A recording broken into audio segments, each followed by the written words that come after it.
Datuk Zahid Ibrahim kini menggunakan Parti Keadilan Rakyat sebagai wadah untuk meneruskan perjuangan memperbaiki hak asasi manusia dan mengukuhkan proses demokrasi di negara ini. UMNO menolak usahanya itu dan memecat beliau dari parti itu Disember tahun lalu. Namun pengalaman pahit itu tidak melenturkan Zahid untuk mencari wadah baru dengan PKR dan Pakatan Rakyat dengan restu Ketua Umum PKR Datuk Seri Anwar Ibrahim. Jadi you can see the confusion. You see, they do not know what is it that will keep the formula. Sedangkan Pakatan, kadar saya, dan walaupun artikulasinya mungkin tidak begitu menyerap kepada semua lapisan lagi setakat ini, tapi artikulasi gerakan Pakatan keadilan ini adalah kita tolong kita sebuah negara demokrasi, itu satu. Dan keduanya, kita terima kepelbagaian ini. PAS pun sudah terima.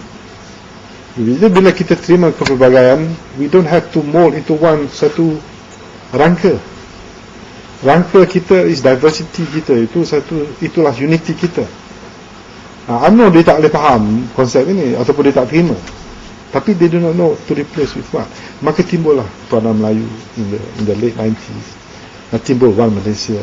Ini semua ini menunjukkan lack of understanding apa benda yang mereka nak gunakan, lack of confidence. Apakah konsep politik yang nak diperjuangkan? Meskipun kalah teruk pada pilihan raya umum 2008 dan kesemua 5 pilihan raya kecil di Semenanjung semenjak itu, UMNO masih enggan membuat penilaian dalaman untuk mengatasi kelemahannya. Itulah keadaan UMNO sekarang. Dia tak ada reality check.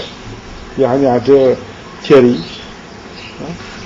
Misalnya, saya dengar perkataan baru ni, memasyarakatkan satu Malaysia. Misalnya, what does it mean? All these professors ke, akademik ke, apa memasyarakatkan? Dulu memasyarakatkan pelajaran. Saya dengar mendemokrasian pelajaran ini dulu. Sekarang ni memasyarakatkan satu Malaysia. Itu menunjukkan they don't understand themselves. Bila kita guna perkataan yang rumit-rumit, maknanya kita tak clear. That's what my law professor tells me. Kalau kita start guna perkataan-perkataan yang berat, maknanya kita tak faham.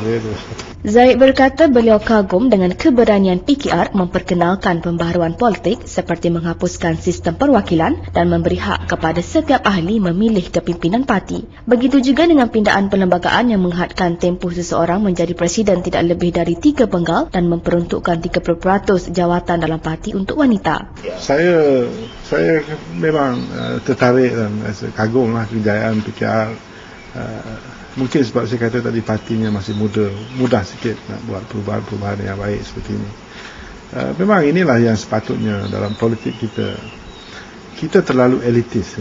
Our politik ini terlalu,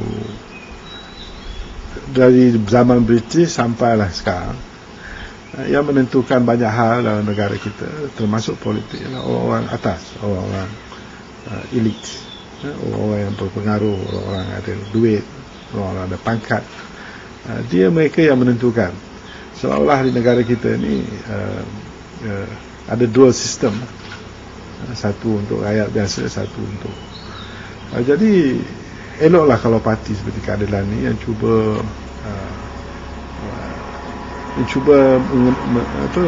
mendengahkan satu alternatif, menunjukkan teladan bahawa biarlah rakyat yang menentukan, biar orang ramai menentukan sesuatu keputusan. Apa yang kita takut? Kalau kita ingin memperjuangkan sesuatu untuk rakyat, biarlah kita beri empowerment kepada ahli dan rakyat. Zahid berharap menggunakan keahliannya dalam PKR sebagai jambatan untuk membantu memperkukuhkan Pakatan Rakyat sebagai alternatif berwibawa kepada Barisan Nasional. Beliau berkata, seperkara nyata dalam Pakatan ialah wujudnya kerjasama tulen di akar umbi yang merentasi kepentingan politik sempit sebagaimana yang berlaku dalam BN. Teknik-teknik yang digunakan oleh Barisan untuk memecah belahkan mereka. Jadi, ia benar menunjuk satu resilience, satu kekuatan yang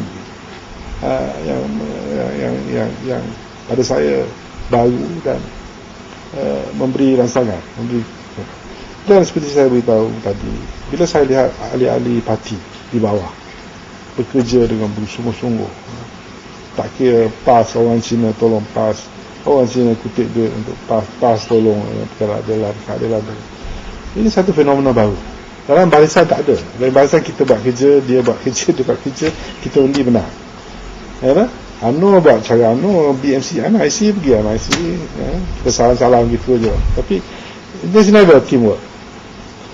Jadi saya tertarik pada... Beliau mengesyorkan mesyuarat bulanan antara pimpinan tertinggi PKR, PAS dan DAP sebagai satu cara meningkatkan persefahaman dalam pakatan dan membolehkan ia bergerak sebagai satu entiti bersepadu. Beliau bersetuju dengan usul PAS pada muktamar yang lalu yang mahukan Pakatan Rakyat didaftarkan sebagai sebuah entiti rasmi.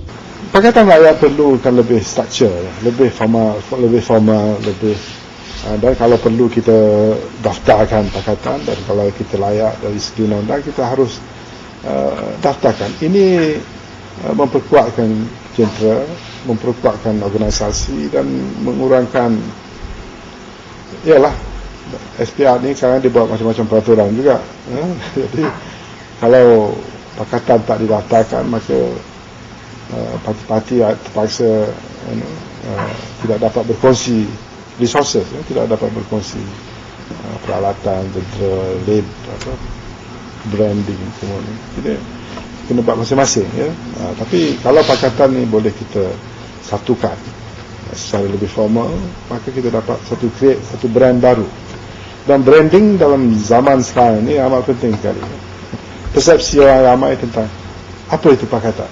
Sekarang ini orang lihat PAS, orang lihat Tok Guru, dia ada Tok Hadi, dan tengok Lim Kuan Eng, Lim Kit Siang, Alfa, Anwar Ibrahim misalnya. Alangkah lebih baik kalau pakatan ini dilihat sebagai satu institusi parti politik yang matang, yang liberal, yang adil, yang macam-macam, yang diterima oleh semua sebagian besar keahlian. Zaid berharap untuk memperkasakan jentera Pakatan Rakyat dengan menguatkan hubungan ahli dan membina kapasiti untuk mengembeling kekuatan dalaman PKR, PAS dan juga DAP. Teknik-teknik yang digunakan oleh barisan untuk memecah belahkan mereka.